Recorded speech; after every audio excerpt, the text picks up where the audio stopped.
Hey everyone, and welcome to this episode of Aha Moments podcast with me, Kobi Omenaka. My guest this week is Brooke Miles from Delaware Shoutout. Now, I first came across Brooke when I was starting my process of trying to understand LinkedIn, and I went on YouTube. And Brooke and her company Delaware Shoutout, that's her YouTube channel by the way, appeared when I typed in how to use LinkedIn properly. There have been a couple that have come to me that they have 30,000 or more followers, okay? And I'm like, okay, yeah, but really nothing's happening with it. So if you want to understand how to use LinkedIn for your business, then Brooke is a fantastic first person to reach out to. Here are 3 key takeaways from this episode of Aha Moments podcast. And the first one was horrible. I literally had a piece of paper in front of me. I'm just reading it, and I'm still doing ums and uhs. And firstly, when you start doing anything, when you take that first step, when you start putting yourself out there, the first iteration isn't going to be good. The second iteration might not be good, but keep going. At some point, it will click. You can send as many, posts as you want through your company page. You're not going to get nearly as many followers, nearly as many people seeing your posts, nearly as many people engaging, because how many people are so excited to engage with a logo versus a person? If you're the founder of a company, try and work and connect with people through your personal profile, not through your company page. Number 3, sometimes people don't actually really know what they need when they're looking for services like yours. But that's okay. Your job is to guide and shepherd them in the right direction. You have to give people what they want in order to bring them to what they need. Brooke Miles, thank you so much for joining me on the Aha Moments podcast. How are you doing today? Doing great. How about you? I'm doing good. It's we've had a mild autumn or fall, as you guys might call it. I'm not sure which part of the States call it fall versus autumn. But today it's just gone a bit torrential. So bunkering down a bit. But apart from that, we have to talk about the weather because I'm from the UK. So we have to talk about the weather at any point, opportunities. Gotcha. Whereabouts in the States are you? We had a pretty hot summer and it's been cooling off. And actually, it's really funny because I have numerous friends in Europe. So what I've been trying to do is I've been trying to think in Celsius rather than Fahrenheit. So I recently changed That's much appreciated. Yeah, absolutely. So I recently changed my phone weather to Celsius. So if anyone says, oh, what's the temperature? I'm like, it's 15. They're like, what is, I'm like, I don't know, but it feels nice. It's a little brisk. I don't know what that is. But so I'm just, because it's kind of like learning a language. Instead of translating, just start thinking in that language. So I'm trying to think in Celsius. So it's going to take a little while. But yesterday I took a walk in 10 degrees and I had to wear a jacket. And I was like, okay, that's what 10 feels like, Yeah, 10. But I'm happy. If it's dry, I'm generally happy. It's the wetness that comes with it, because if it's dry you can just put more layers on and you don't get the wet throughness factor. And one of my favorite things is when it's really crisp but blue skies. I really love that kind of weather. But then as long as I've got the gloves on and the coat on and the thick socks and thick shoes, then it can be a really nice feeling. Not all the time, know. I understand. In the summer that would be horrible. Yeah. Where in the States are you? I'm in Delaware, so pretty much right in between New York City and Washington, D.C. And it's full on East Coast. That's where a lot of the companies get set up, isn't it? Yes. As a matter of fact, the main thing that our state is known for is we're the state that people drive through to get somewhere more interesting. So it's like, oh, I've been to Delaware. I drove through it. That's the most common thing. So, but I actually live there, waving to the people who drive by. We did actually the same with Seattle, Washington, because my wife and kid and I went to Canada, Vancouver, and we drove down to Portland, and we swung by Seattle because I had to see the Sky Noodle. Yes. I just felt like it's a bit of a waste, but also I don't know when I'm going to be there again. So I don't know how many people drive through Washington State, but we were one of them. Gotcha. That's so funny. Awesome. So Brooke, you came onto my radar because of YouTube, and that's why I want to talk to you, because that's you're putting stuff out there into the ether and is resonating. YouTube says, hey Kobi, listen to this lady, listen to this person, listen to them, they know what they're talking about. And I do, and I'm like, yeah, they know what they're talking about, and then we then connect via LinkedIn. So I'd love to know, I'm going to take it back from, let's start with the YouTube side of things, but when did you start? What made you first start posting to YouTube? What made you think this would be a good thing for me? And why do you think other people should or maybe shouldn't do it? Gotcha. Okay. So technically, I started my channel the same year that I started my business, which was in 2014. Right. However, from 2014 to 2020, I basically used it for like, if I happened to make a video, which at the time I just hated video. Well, let's put it this way. I knew it would be a good thing to do, and I'd encourage my clients to do it, but I was too scared to do it, okay? So it's one of those things where I would dump a video there that I had to make just in case I lost the raw file. Like literally, Sure. That's what it is. So like once a year there was something. So an archive. Yeah, basically an archive. And I'm amazed that I even had 12 subscribers in those 6 years. Like, I don't know, they must not have had lives because I don't know who would subscribe to that, but they did. So, but in 2020, we all know what happened, and we're all, in lockdown and all this sort of stuff. And for that, one of my main ways of earning new clients was through in-person networking. Well, in-person networking went away, and one of my clients who was very linked with the government's health system and all that was saying, this isn't going away anytime in the foreseeable future. So I thought, okay, I need to kick it up a notch. So I'm going to get out of my comfort zone. I don't know if you've ever seen the graphic where you have there's a little circle and says comfort zone, and then there's a bigger circle next to it and says where the magic happens. So you have to go from the little circle so I was like, okay, I'm going to get out of my comfort zone, out of the little circle, and go into the big circle. And nice. And I will tell you, the first at least 50 videos were not good. The first one was horrible. I literally had a piece of paper in front of me. I'm just like reading it, and I'm still doing ums and uhs, and I was just like, I started with like, hi, so here I am in my living room. So let me tell you, it was horrible. So is it still, can we still see it? Should we want to? Oh, that's a good question. I might have unlisted it, but if you need it, I can get a link to you in case you ever. But anyway, yeah, it's pretty bad. But okay. As long as you give yourself space to learn, I did learn, and it really was a step-by-step thing. I mean, from scripting better to feeling more comfortable in front of the camera.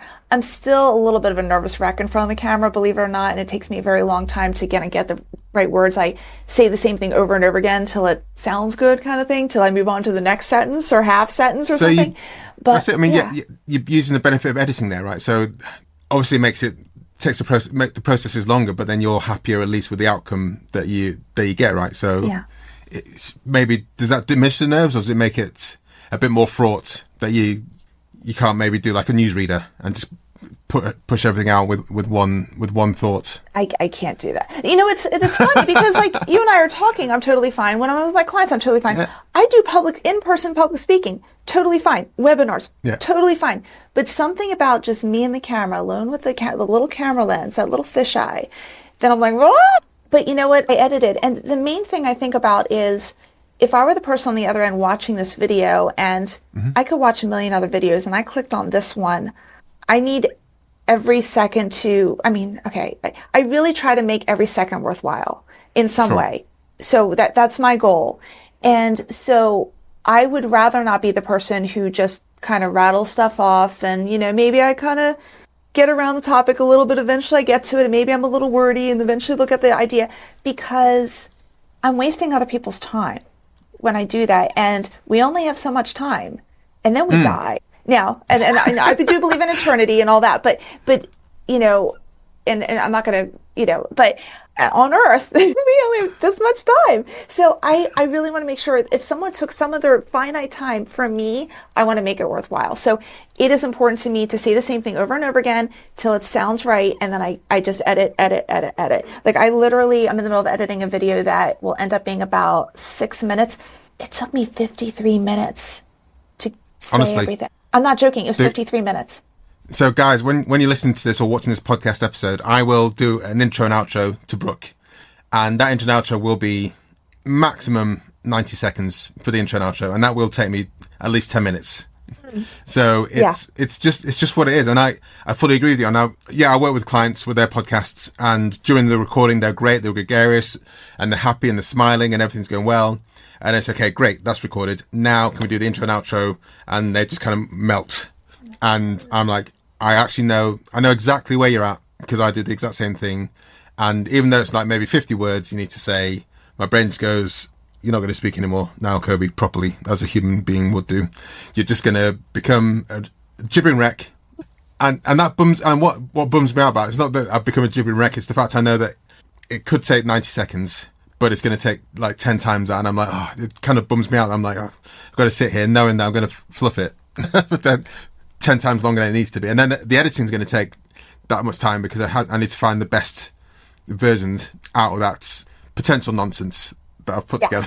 And it's so like, oh, and then you have to like watch yourself like stumble, and you're like, come on, Brooke, just get to the point already. I know one of these is good. Where is it? And then what's so bad is sometimes none of them are that good. You thought one was good, you're like, and then you just have to choose the best of the worst. And it's kind of like, okay, and you're not going to re-record, because whatever. You've got other things to do. Yes. Well, I'm glad, not glad, but it's heartening in a way to know that a seasoned pro like yourself goes through that as well. I'm always heartened as well by, I think Mr. Beast's first video is still on YouTube somewhere, and that is interesting. And someone told me that I think it took like 400 videos before he got a big one, quote unquote big. I don't know what that means, but that's just for me and consistency and learning and compounding and getting better step by step until there's a point where there's like a tip off point. And I think the reason I asked you about your first video that you did, because I was thinking back to the Mr. Beast piece of like, you did it, and that's the main thing, and that's way ahead of so many people who would not even press record, or they press record, recorded it, and then smash their computer up because they didn't want anyone to to ever see what they've done. Yeah. The reason I don't smash my computer is I'm too cheap to get a new one. So otherwise I would have I just have like a whole series of computers and just smash them. But that's not really effective. By the way, you did ask about do I recommend it for other people? Yeah. And sure. I think there are two criteria. One of them is, are you comfortable in front of the camera, or are you willing to get comfortable in front of the camera? Okay. Actually, there's another one, and that is, do you have the time and resources? So you have to either, again, there has to be a comfort, either current or prospective, and the resources, because it does take time.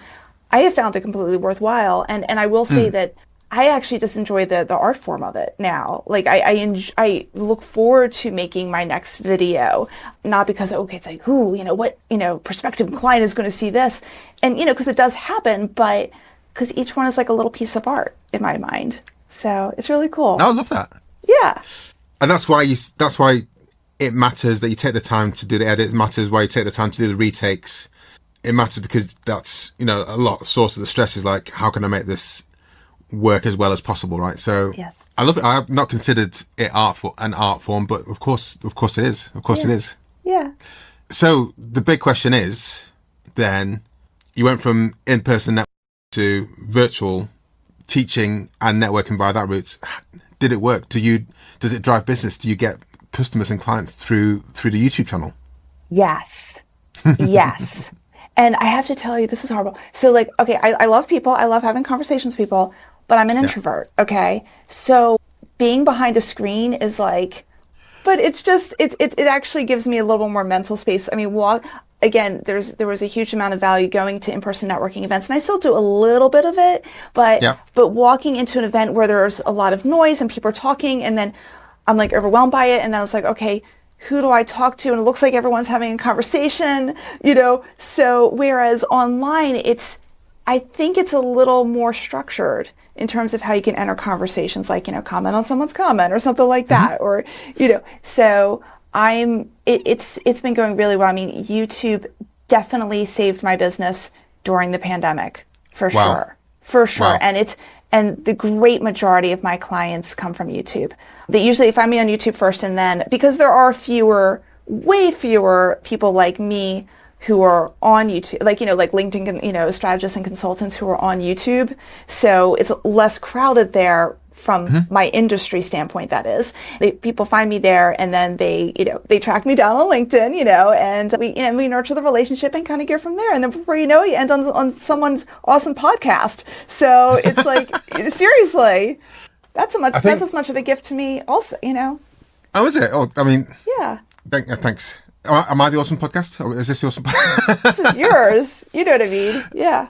One thing I love about the YouTube piece, YouTube persists as well. Because with sometimes I hesitate to call, not hesitate, but sometimes, is YouTube a social media channel? Is it not? Is it, part of the general kind of web 2.0 piece? But the content you put out there persists versus TikTok is gone with an instant. Instagram, if you're not, it just fly by night, and it's just gone. But YouTube is just like, no, the content still works. So watch it. Watch Brooke Miles's content from 3 years ago. It still works. Yeah. Obviously, LinkedIn, what you teach on LinkedIn will change, and there's new things coming out. But a lot of it will still work, and YouTube will still serve up because it's still relevant to people who are searching for those things. And I think that's one of the pieces that I don't monopolize or utilize as much as I could do, certainly. Yes, it is amazing, the longevity of the videos. I mean, my most popular one is more than 3 years old. That I get the most comments on, and people have found me on and stuff like that. I just had a networking one-on-one with someone today, and she's like, yeah, I found you because I was looking to, I was trying to figure out how to start my LinkedIn company page, and your video popped up. So, it's really interesting how that works. So I was going to ask specifically, what is that most popular one? LinkedIn, was it LinkedIn company page? Was it? Yeah, okay. So this is what bugs me a little bit. The topics that are the most popular are really not the most important ones that people should know. Right. Okay. Oh, it bugs me to no end. Important to who, though? That might be the crux of it. Important to what? Can you define importance? Yes. So, for example, a huge question is how to start a LinkedIn company page, and from my experience, the most important part about a LinkedIn company page is having one that has your logo, so that way you can have a logo appear in the experience section of your LinkedIn profile, which links to your company page. That's basically it, because you can send as many, posts as you want through your company page. You're not going to get nearly as many followers, nearly as many people seeing your posts, nearly as many people engaging, because how many people are so excited to engage with a logo versus a person, right? So, but what I do is, it's funny, if you look at my channel, and by the way, my channel is Delaware Shout Out. If you look for Brooke Miles, you'll never find it. Or maybe you'll find me, but it's Delaware Shout Out. But yes, if you look at my channel, you'll notice that the videos that start with the title of how to have way more views. Right. It's the how-tos. But what's interesting is that those bring in the most traffic, but the ones that are most geared usually to the client that works best with me are the ones that are not how-tos.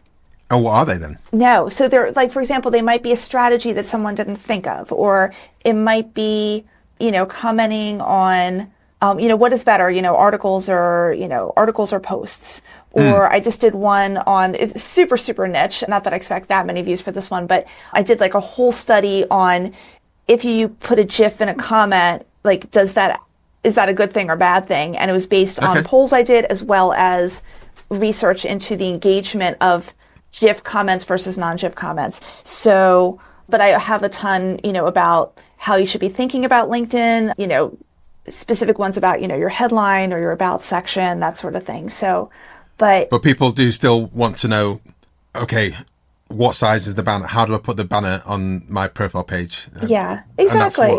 And I have those. Yeah, sorry. I didn't mean that. Yeah, they have those. So one thing I have, but I think I knew it, but I never put it in these words. And that is, in marketing, you have to give people what they want in order to bring them to what they need. Right. So my how-to videos, and especially the ones like how to start a LinkedIn company page, or, how to get premium for free, stuff like that. And they're very only tiny little ways you can do it. But those are the things that people think they want. And then hopefully after they watch that, they watch more of my videos, and then I show them, their feed and stuff like that. And then I show them what they need. I think, that's definitely the way you need to think about it a bit more, from not just in LinkedIn, across the board from a marketing perspective. It's people are going to find you, and then if they like at least the way you explain things, they hopefully stick around a bit more. And if they like the way you explain things, then more often than not, they're going to be a good client fit for yourself. And I'm sure, what's the not caliber, what's the kind of fit personality-wise of the clients that come through via your YouTube channel versus other means? Are they more your type of person? Are you happy to work with them versus maybe what you were doing pre-videos? Oh, you know what? That's interesting. I think I tend to attract, well, I think it's changed a little bit because in my videos, again, keep in mind that I'm like saying the same thing over and over again until I get exactly right. So by the time I get almost exactly right, I'm like high energy. I'm like, da da da da da da da, because I've said it like 10 times before, right? So imagine a whole video that's like da da da da da da da da da da da, right? And so the people I attract are da da da da da, like very like intense. It's kind of interesting. And sometimes I actually have to like bring them down a notch. Like, once we finally meet, it's like, okay, this is really good, but let's, we don't need to spend 2 hours on this post. We can spend, 10, 15 minutes on it, and it's okay, and trying to adjust their mindset about it, basically. So yeah, I tend to attract major go-getters on LinkedIn, which is really interesting. And I've polled my audience on certain things. I'm like, for example, like, are you on LinkedIn on the weekends? Yes, totally. Like, I'm like, gosh, I'm not on LinkedIn on the weekends, and this is my job, I mean, I'm on LinkedIn on the weekends. I don't spend much time. I post on there and I'll hang out for a few minutes, but I am there.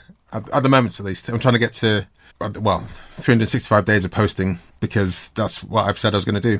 Oh, you're just like me. Don't do that. No. Okay, can I just tell you a story? Okay. Sure. Well, actually, please. You're going to have to listen to it okay. So I decided I wanted to, I don't know if you've ever heard of the Pillsbury Bake Off, or the company Pillsbury. It's like the Pillsbury Doughboy. Yes, exactly. So they have like a Bake Off, like it's sometimes every year, every other year, something like that. So it's happening right now. If you want to submit a recipe for $50,000, it used to be $1 million, but they went down to $50,000. Quite a lot, yeah. Yeah, but it's due this Sunday, and I've been working on it for several weeks because the contest is a very short period of time. And the only reason I kept on going with this is because I happened to tell a couple of my friends, I'm like, yeah, I'm doing the contest. I'm going to be submitting something. I don't know how many times I'm like, I really don't want to do this anymore. Like I keep on trying and trying. I'm like, I even actually did a new batch right before our recording right now. Okay. Like, cause I was like, okay, I'm done video editing right now. I need to make another batch of this stuff. This is going to work. And I have to enter this and I'm not going to enter. And it's killing me. So I have to tell you, I don't know if it's killing you, but it sounded to me the way you were saying it that this isn't necessarily bringing you joy. Oh no! Okay. Maybe my inflection was incorrect there. It's more the fact that I just put myself in. I'm like, okay, I'm going to do 365 days for no particular reason apart from I want to see what happens, and I'm excited to see what happens.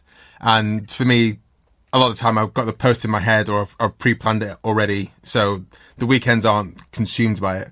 It was more the fact that I got an idea in my head and then I'm going to do it. But that has often driven a lot of the things I've achieved in life. Like, oh, I should travel. I should go to Thailand. I'm like, I'm not sure how I'm going to do that, but I'm going to work out how to get there.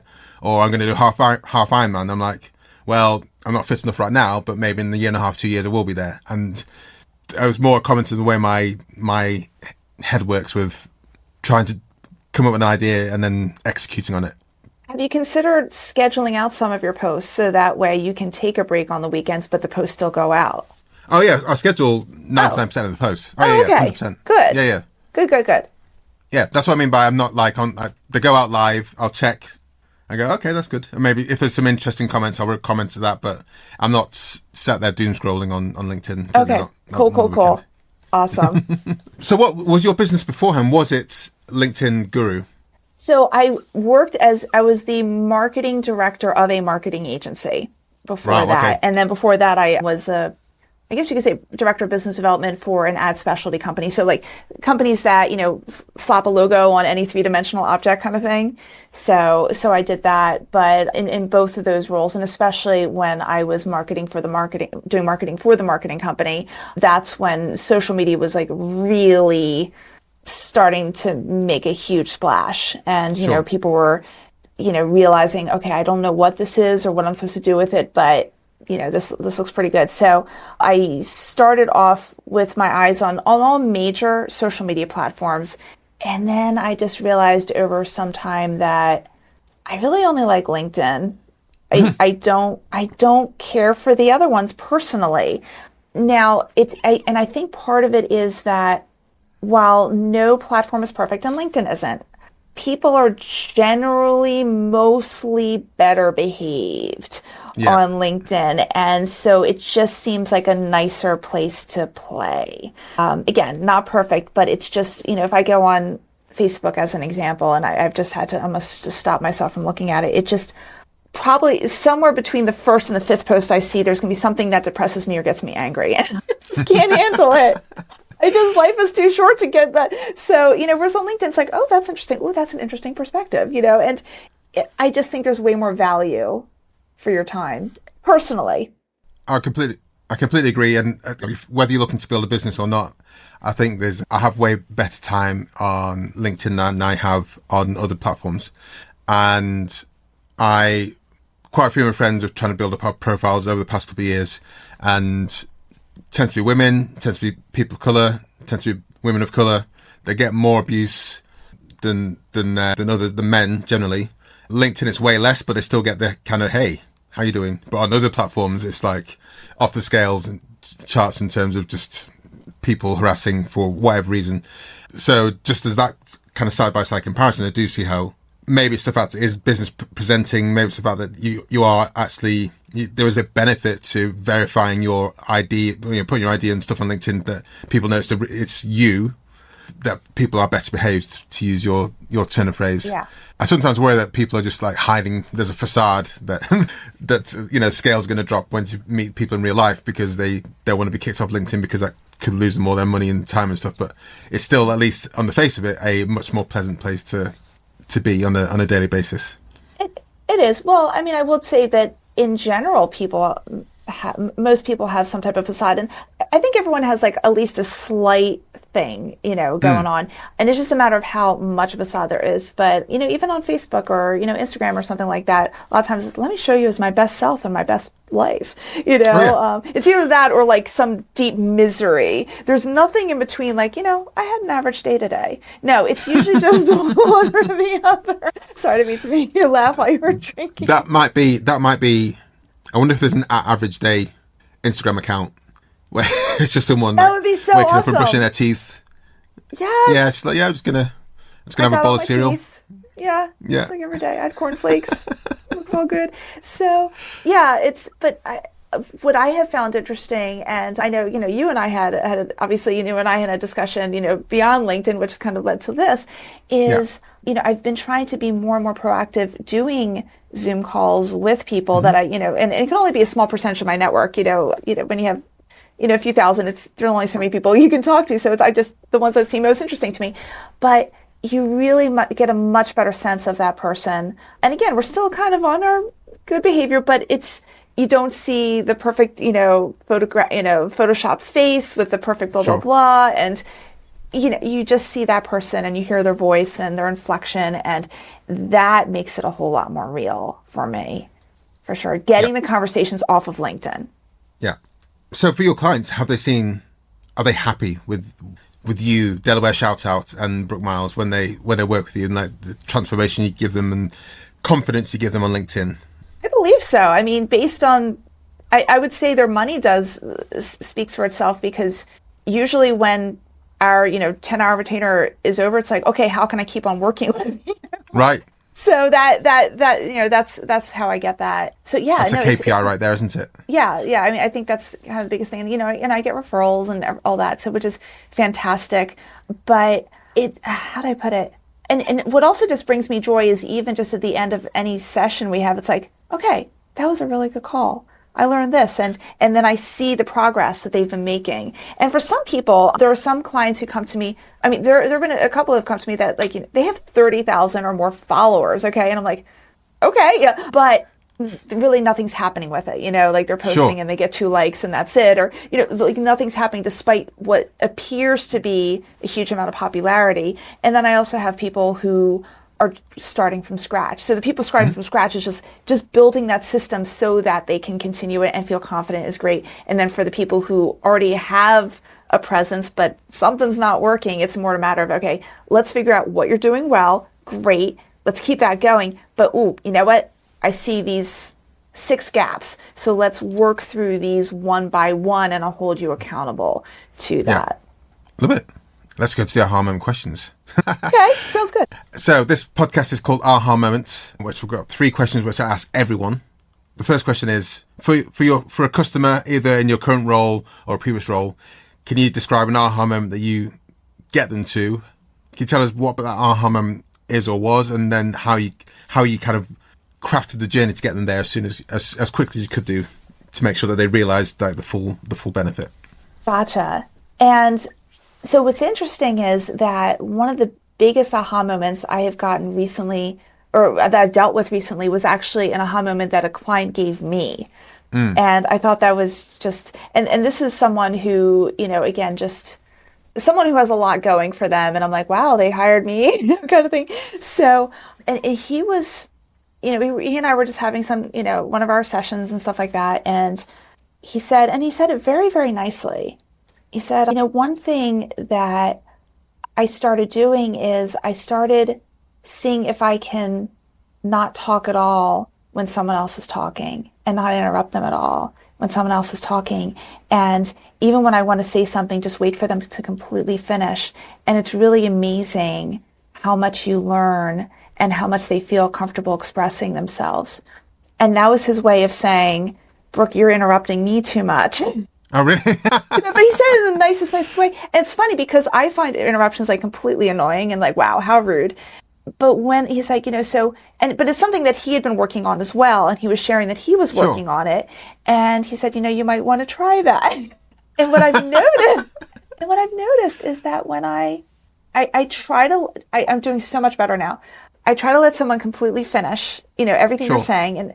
And I wait for a pause just in case they're still thinking something else. And it's amazing how much more they wanted to express if I had just let them. And I really thought that the only times I was interrupting is, for example, let's say they were going down a path and I just knew that it was not a constructive way to have that conversation because I'm on a retainer, like every moment counts, right? They're paying for, every minute, every hour. So I'm like, okay, I'm going to make the best use of their time and I'm going to stop where they're talking right now. So that way I can say, oh, no, let's talk about this instead, or no, let's reframe it this way. I thought I was doing them a favor. But it turns out not. And what's really interesting is that over the last few months, probably the last couple months, the conversations I've been having with clients, I feel like I'm doing very little talking and I want to say things. I'm like, you don't realize how much you're interrupting until you try to be really quiet and you're like, yeah, oh, seriously. But I take notes. And then, once I feel like they've just said everything, it's like, okay, can we just go back to this for a second? Da, da, da, da, da, da, da. And those have been some of the best conversations we've had. I've given them the space to be completely heard. I felt like I was hearing them and leading the conversation in a way that would be constructive. Again, it was with good intentions, but in the end, it wasn't as good as just letting them have their space. So it's been really awesome. And then that also reminds me of something that I just saw. Sometimes you see stupid things on YouTube Shorts, but sometimes you see something really, really cool. And someone said recently that, he said, instead of trying to be interesting, be interested. Yeah. And I felt like I was interested, but when you don't interrupt, you're 100% interested. So how does that work for you a couple of follow-up questions for that is, has that been, what are the sessions like? What's the kind of feedback like since then? And are you still getting the same amount of progress with your clients? Because I presume, I don't want to put words in your mouth, that you, like you said, you were thinking, okay, I've got a retainer.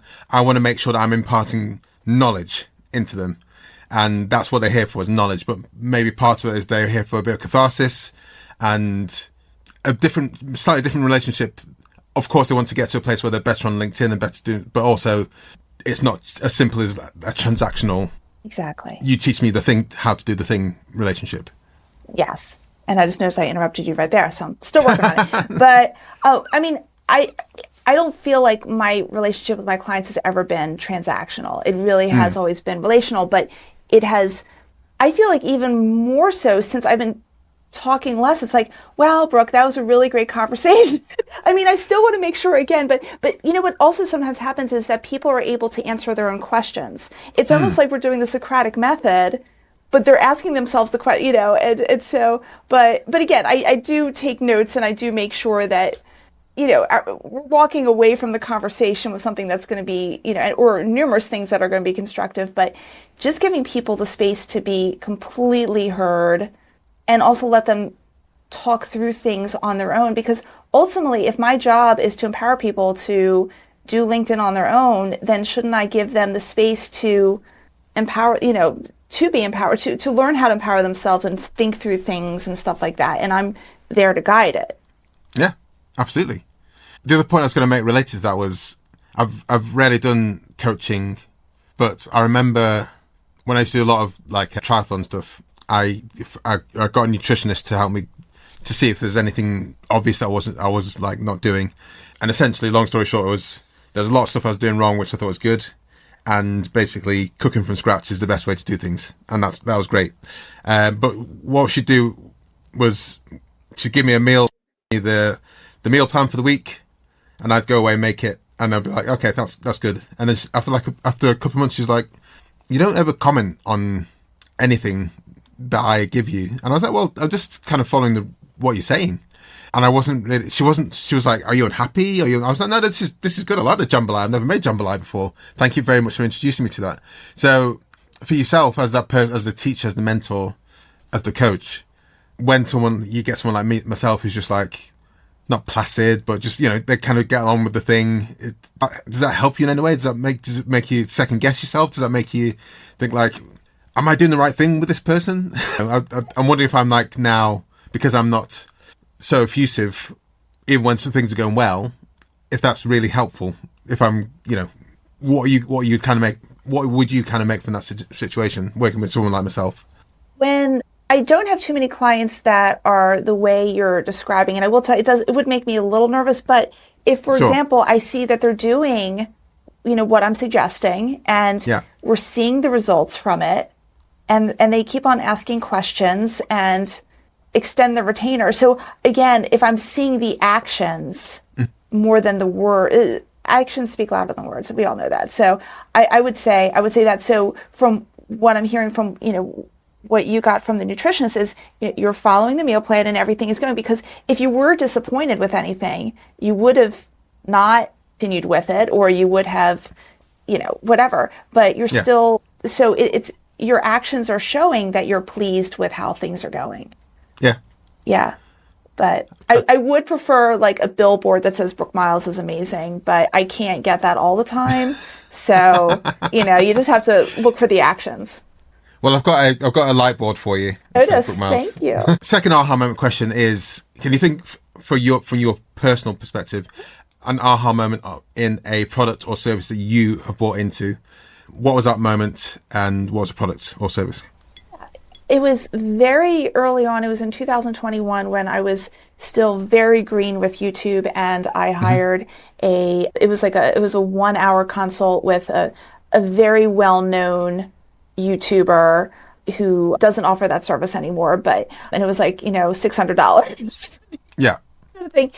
And again, he had, hundreds of thousands of subscribers and all that sort of stuff. And I got an hour with him. It was so amazing. And, after the hour, he's like, I still have another half hour, why don't we work through some other things? And I'm like, really? And it's, so I was just amazed that he did that. I mean, obviously, if he didn't have the time, he wouldn't have offered it. But he could have said, well, okay, that's the hour, we have to end. So it was something I'd kind of done before, but it really validated for me that, it's okay to go the extra mile a little bit. It really is. And people appreciate that. And it was one of those situations where it's not like I could have, milked it for 2 hours or something like that. I got an hour and a half for that, but that just stuck with me. It's a little, I don't know if it's a little thing, but that stuck with me. It really did. No, I think that's fair. Yeah. I think it makes, maybe not the extra mile bit of it, but just humanity of it sometimes is really nice. You probably sensed it in you. I mean, when I've helped people out the most is when you can just sense that I can help a bit more here, and it wouldn't take much more of my time. I'm in the zone now. I know they'll appreciate it, and that sometimes really does. Just you can tell in the other person's face that they really, really appreciate it, and I think that's a really nice place. That's a really nice thing to give someone, if you can do it, and some of your time and resource and care. And the final aha moment question is a life hack. A personal Yes. aha moment or life hack that you recommend for other people.